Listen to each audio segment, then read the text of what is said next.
like a younger person with me said, "Here's your man."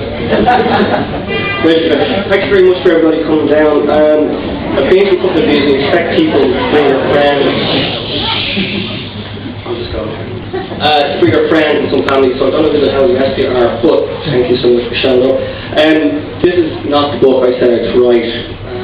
When I approached Stephen, I had a whole different idea in mind. I thought it would be very clever. I knew there was a story there. I thought I would write about Miami, and I approached him because he was part of it, and he had a much better idea. He said, "No, why don't you join me? I'm on a quest here to find the truth of what happened to me, and you should come along." And I said, "Nah, that's just not going to work."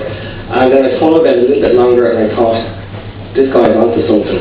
I don't really know anything about it. I'll just go along with the ride and see what happens. And I was quite happy to do it. It was a very nice journey. We started off, he told me the whole story about Miami. And then I remember I was in the car one day, and he said, "Look, Neil, it's very important we get it right." And I said, "Yeah, there's some journalists that'll get it right." "No, it's very important we get the lads right." I said, "Yeah, we'll do that too." And I want to meet the people who killed them. And that's where it kind of went off the tangent for me. I had no idea, or no expectation that I was going to be in a room with people who murdered Stephen's friend.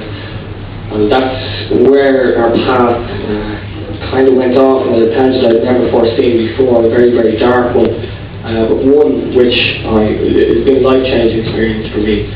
And I just want to thank Stephen for that journey. Thank you so much.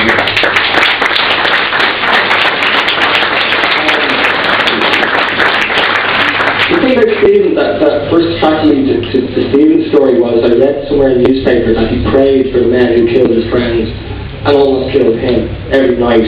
He knelt, and still does as far as I know, at the end of his bed and prayed for them. Who does that? Who can do that? If anybody here had been threatened, not only threatened, but had seen their friends gunned down on a dark country road, who could honestly say, hand on their heart, that they would pray for them? That is beyond me. It's something I still don't understand.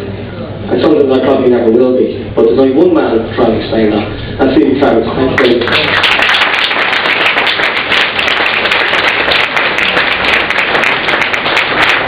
Thank you.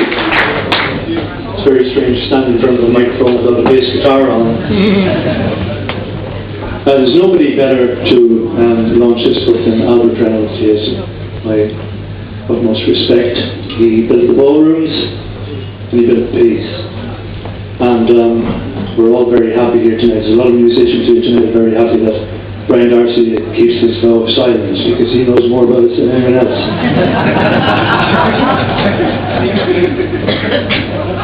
I want to thank everybody involved. There's so many people to thank, but Hodder and our agent, Faith Brady, and everybody else.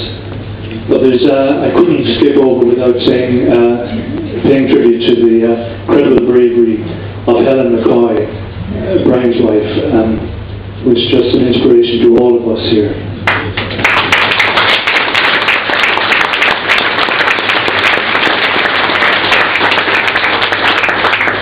Neil Fetherstonhaugh is 20 years my junior, but I'm just astounded by his bravery because he accompanied me back to hell, and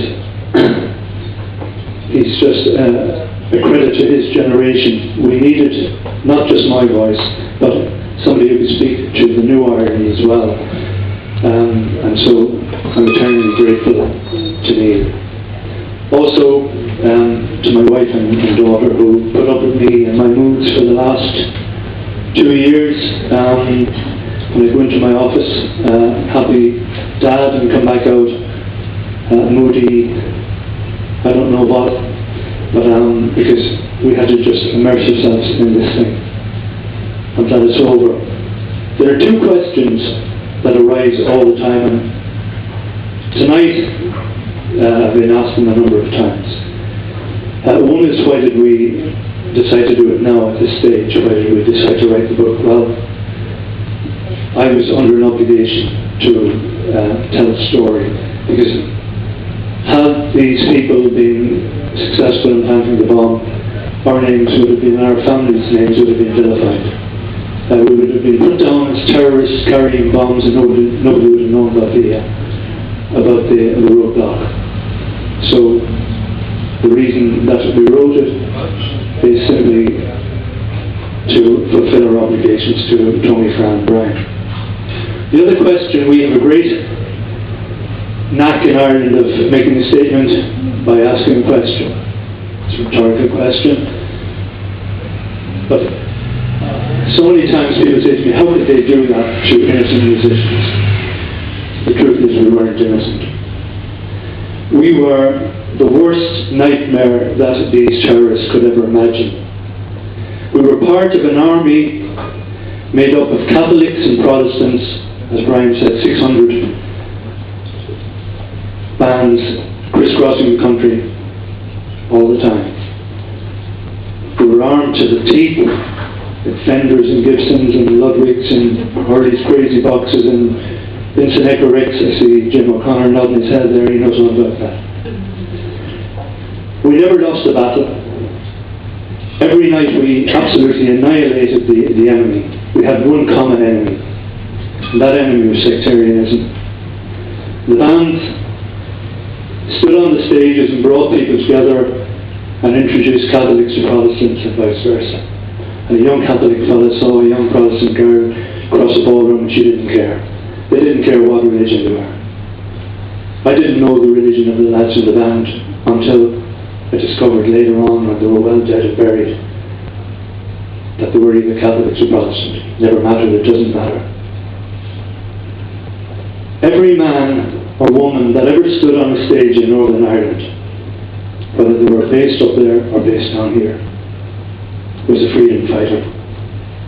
Every one of them should hold their heads up high and look back to the generation that we came from and say that we did more for our country than any other army ever did in the history of this state. We should be very proud of it.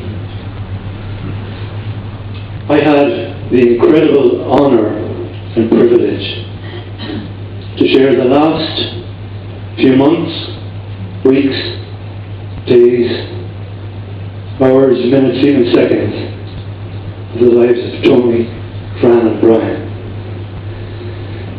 And it's an honour I wouldn't be without. I hope the book does them justice. Thank you very much.